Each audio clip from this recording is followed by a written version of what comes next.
Jai Hind, dear students. In this video, we are going to discuss the question and answers of electoral politics from the COMET. Hope this video is going to help you in completing your exercises and also it will help you during your revisions before the annual examinations. First, objective type question. Which of the following does not include election procedure? Everyone, first, please go and in your NCRT, you need to go and read. Everything is given about the election procedure. What happens in an election? It starts with making of the voters list, then nomination of the candidates. After that, election campaigns happen. After that, polling happens and counting of vote happens. And after that, declaration of the results happen. So, voting is a part of the election procedure. Nomination of candidate, canvassing, booth capturing. Booth capturing is a malpractice. Booth capturing means capturing the election booth where votes are being given and manipulating the booths. So booth capturing is not a part of the election procedure. The full form of nota. So students, here you can see none of the above. None of the above nota has been approved as an option to the voters of India in most elections since 2009. Remember that people have been, by expressing a preference for none of the above, a citizen can choose not to vote for any candidate who are contesting the elections. Let us say that you do not like any of the candidates. You, as a responsible citizen, you are going to give the vote, but you do not like the candidate from your area. So you can choose nota, none of the above.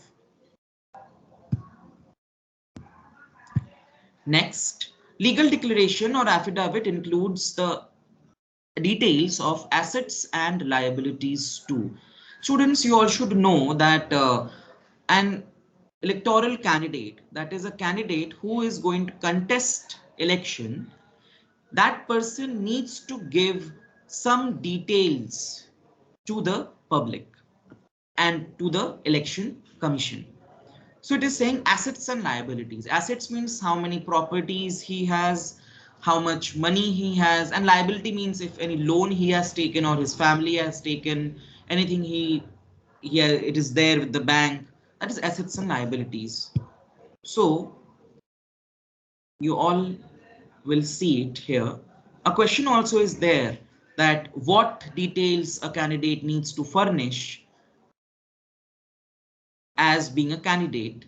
So serious criminal cases pending against the candidate, details of the assets and liabilities of the candidate and his or her family, and educational qualifications of the candidate. Remember that according to a new Supreme Court law, every candidate who is contesting into election, they need to make a legal declaration by making an affidavit by and declaring all these details. So yes, it is true. Legal declaration of affidavit includes details of the assets and liabilities too.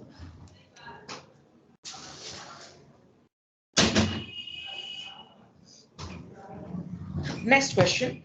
Who appoints the Chief Election Commissioner of India? Again, students, Election Commission, the powers of Election Commission, these such questions are always asked in the exams and in the unit test. So do read the section. It is given here in your book. Page number 47 in the new book, Independent Election Commission. Read it, you will get to know that who appoints the election commissioner. The chief election commissioner is appointed by the President of India. Also, if a question comes that what are the powers of the election commission? What is the role of election commission? So here are 4 points. Read them and you will get the answer and write your answer from here only.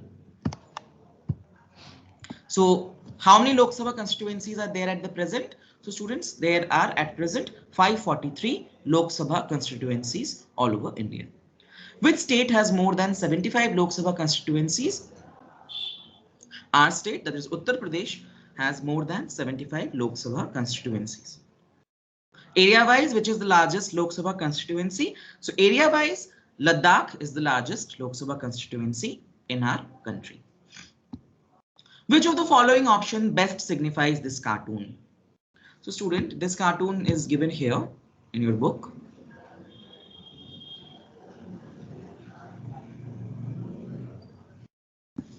It is given on page number 38. That which cartoon shows the reality?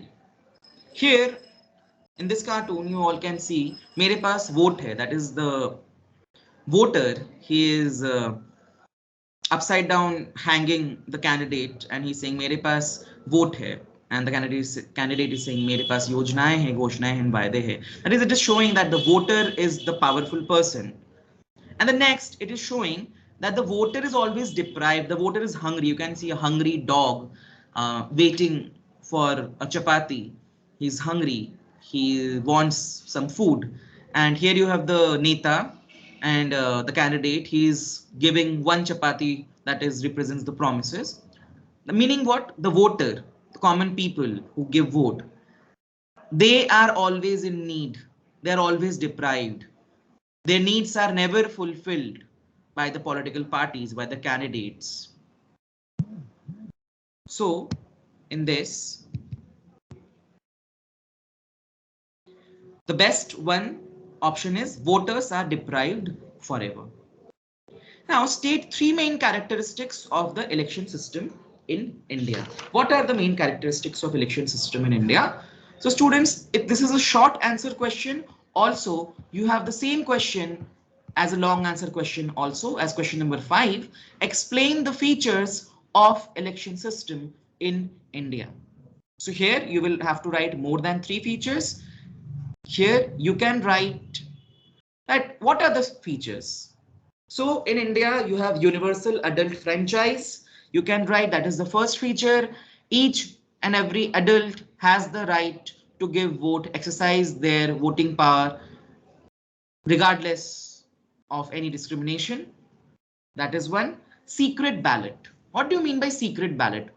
I know ballot boxes are not used in these days, but secret ballot does not refer serious to the ballot box. Here means secret ballot means the voter is given privacy to cast their votes.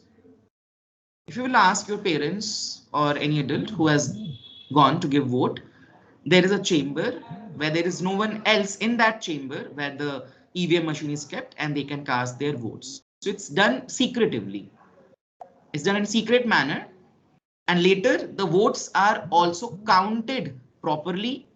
So it is all done in a very secret way, in a very proper way. So the secret ballot system, that is the second. Another is each constituency represents one seat. Remember students, there are seats. You must have heard that BJP has won the majority number of seats in Lok Sabha. What does the seat mean? As we have just now discussed that in entire India there are 543 constituencies, meaning there are 543 member of parliaments elected from these constituencies and they go to the Lok Sabha.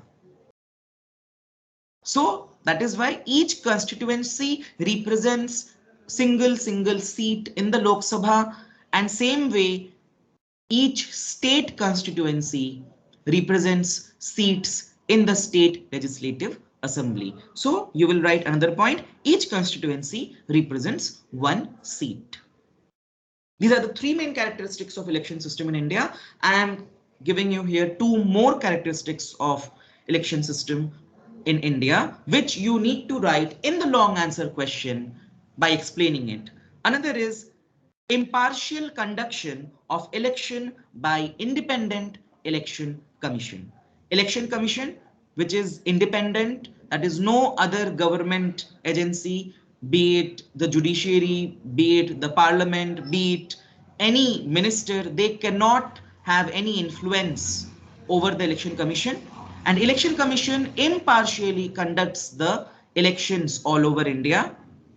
That is one of the very important feature of election system in India. Another is provision of reserved seats. Students, as you all know that our constitution provides a special system of reserved constituencies for weaker sections of the society. Some constituencies in India are reserved for the weaker sections of the society, like people from the scheduled castes and scheduled tribes, and also in district, municipal governments and in local village governments, seats are also reserved for women and other backward castes. So that is another very important feature of election system in India. So in total, you can write 5 points in the long answer. Hope now you all will be able to write. Going to the next question. Why are elections called barometer in a democracy? Barometer. Barometer here means that why elections are said to be the main criteria for a democracy, why they are essential for a democracy, how we can say if a country is a democracy or a not. It is by checking the election system of that country. So what points you all can write? Elections are called a barometer of a democracy, means if there are no elections, democracy, what is the basic meaning of democracy? In a democracy, people choose their own representatives who will form the government and govern the country. So if there are no elections, students, then people of the country, they will not have the power to choose their representatives. So they will have no power in the decision making process of a country. That means that country is not a democracy. So first point. Another point, why elections are important. Through elections, people express their opinion and take part in the decision making process of a country. It is only through elections that people in a democratic country, they can participate in the decision making process. You know, we all cannot go to the parliament and take decisions for the country. Also, election campaigns. Why election campaigns are so important? So the true character of social and political workers comes out during the election campaigns. You know, the way they are talking, the way they are talking about the policies. So we can judge the candidates through the elections only. And that only helps us to choose who is a better leader and who is not so good. So it is during the election campaigns that we get to know the real nature of a candidate. So students, like this, you can write more points about elections, that why elections here, understand the question, that why elections are called as a measure for democracy. That is why, if how you can judge if a country is a democratic country or not, it is through elections only. So write about it. Next, what are reserved constituencies? I right now told you all what are reserved constituencies. The entire topic is given, what are reserved constituencies, in your book. Here is reserved constituencies, page number 40. Please read it. In the first paragraph only, you will get it. Some constituencies are reserved for people who belong to the scheduled caste and scheduled tribes, you know. So from here you can write, the makers of our constitution thought of a special system of reserved constituencies for the weaker sections. From here, read it and write a complete answer at what do you mean by reserved constituencies. Remember students, in our Lok Sabha, 84 seats are reserved for the scheduled castes and 47 seats are reserved for the scheduled tribes. I've shown you the page of your book. Read it and write a proper answer. Next, what details does a candidate have to declare before he contests for elections? I've shown you the page from where you will get, again I'm showing it to you all. It is there in the topic voters list, and after that you have nomination of candidate. So when you will read the topic nomination of candidate, you will find here 3 points are given. So any candidate who is contest election, they need to legally declare all these details. Discuss the importance of elections in a democracy. Why elections are important in a democracy. We have talked about that. Why? Election provide a way. I'm just telling you some of the points. You can write your own points. Election provide a way to people to assert their voice and opinion and choose the person whose ideas matches with them. Parties and candidates can be free to contest election and can offer some real choices to voters. Elections are important so that we as a voter have some real choice. Like not in China. China में लोगों के पास choice नहीं है. चाहे किसी भी party को vote they, the Chinese Communist Party will only form the government. Elections are conducted in free and fair manner where people can choose as they really wish. In India, elections are free and fair, so we can choose, we can give vote to someone whom we really want, and that political party will only form the government. Also, elections are very important in India or in a democracy because only those people will govern the country whom we will choose. सिर्फ वही govern करेंगे देश को जिनको हम choose करेंगे. Also, some other points. Voters can choose who will make laws for them. Voters can choose who will form government and take major decisions. They can choose the party whose policies will guide the government and lawmaking. Also, voters should have some real choice. So that is from where you will write, discuss the importance of elections in a democracy. These all points are given in your book, students. In the beginning of the chapter only, you will see why elections. Why elections are needed. So here you can see, here some points are given. They can choose who will make laws for them. They can choose who will form the government and take major decisions. They can choose the party whose policies will guide the government and lawmaking, and read other points which are given here and write them. Just writing these 3 points will not work. Write some more points. In India, the turnout has either remained stable or actually gone up. Explain. This topic you will get in your NCERT. This is one of the last topics.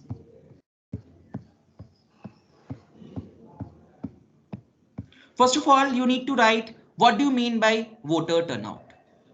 Here you all can see people's participation in election is usually measured by voter turnout figures. So in this question, students, first you need to write what do you mean by turnout. So turnout is the figure, turnout indicates the percent of eligible voters who actually cast their vote. That is the percentage of people, eligible people, the adults who have actually given their votes. Over the last 50 years, the turnout in Europe and North America has declined, but in India, the turnout has either remained stable or actually gone up. So you will write over the last decades, you will not write over the last 50 years. You do not need to write about Europe and North America. What you can write is over the last decades in India, the turnout has either remained stable or gone up.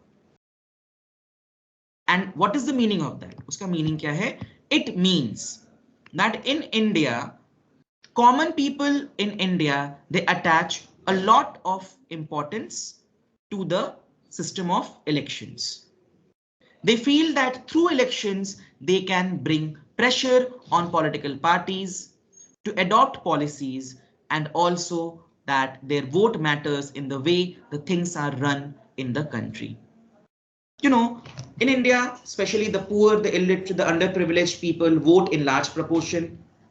The common people in India attach a lot of importance to elections. Why? उनको लगता है कि election के through वो government के ऊपर pressure बना सकते हैं, वो गवर्नमेंट को बता सकते हैं कि आपको क्या करना है, आपको क्या पॉलिसीज बनानी है हमारे लिए, हमारे क्या डिमांड्स हैं, and you will have to fulfill our demands. So elections are a way people express their demands, thoughts, and feelings to the government and their needs. So I hope everyone will be able to write, but again and again, first you need to write that what does turnout mean, पहले उसको define करें. So first you will write from this paragraph, people's participation in election is usually measured by voter turnout figures. Turnout indicates the percent of eligible voters who actually cast their vote. Then over the last few decades in India, the turnout has either remained stable or actually gone up. And after that, you will explain its meaning. What are the functions of Election Commission in India? Students, I have showed you before also. It is given right before this topic, Independent Election Commission. Here you have 4 points. You can write all these 4 points. Better you write all these 4 points. Election Commission takes decision on every aspect of conduct and control of election, from the announcement of elections to the declaration of result. It implements the code of conduct and punishes any candidate or party that violates it. During the election period, the Election Commission can order the government to follow some guidelines to prevent use and misuse of governmental power, to enhance its chances to win elections, or to transfer some government officials. Last, when on election duty, the government officers work under the control of the Election Commission. So like that, you can write what are the powers of the Election Commission. The 4 points, very proper 4 points are given, so you should not have any problem in giving its answer. Is educational qualification necessary or not for the voters, candidates? Give arguments in support of your answer. So students, in India, please see the class recordings. In there, I have discussed this topic. So there you will find that in India, educational qualification is not necessary for voters or candidates. This topic is given very properly and very well. It is explained here on page 45. Poll. Just a second. Here. Nomination of candidates. Under the topic nomination of candidates, you can see educational qualifications for candidates. Why is there no educational qualification for holding such an important position when some kind of educational qualification is needed for any other job in the country? So read it. From here you will get the answer. Remember, you will have to write that in India, educational qualification is not needed to be a voter or a candidate, and read this topic and write proper reasons supporting your answer कि क्यों India में educational qualification जरूरी नहीं है vote देने के लिए या इलेक्शन में as a candidate खड़े होने के लिए. Please write from there. It is on page number 42. Or those who have the old book, nomination under the topic nomination of candidates, a separate box is given for that. Last, explain the features of election system in India. I've already discussed this system. Please write 5 points. Universal adult franchise, secret ballot, and each constituency represents 1 seat. Impartial conduction of elections by the Election Commission of India, provision of reserved seats. So these are the 5 points. In this long answer, you write just two lines explaining each topic. So you will write 5 points, 1, 2, 3, 4, and 5, and write two points in all these 5 points explaining the points. I hope that this video will help you all to write. Please please call me or contact me if you want any help in any of the answers. If you're not understanding any answer, text me or meet me in school. Please complete your work by today and tomorrow, and give the copy by Wednesday so that I can give it back to you all by Thursday. Jai Hind everyone.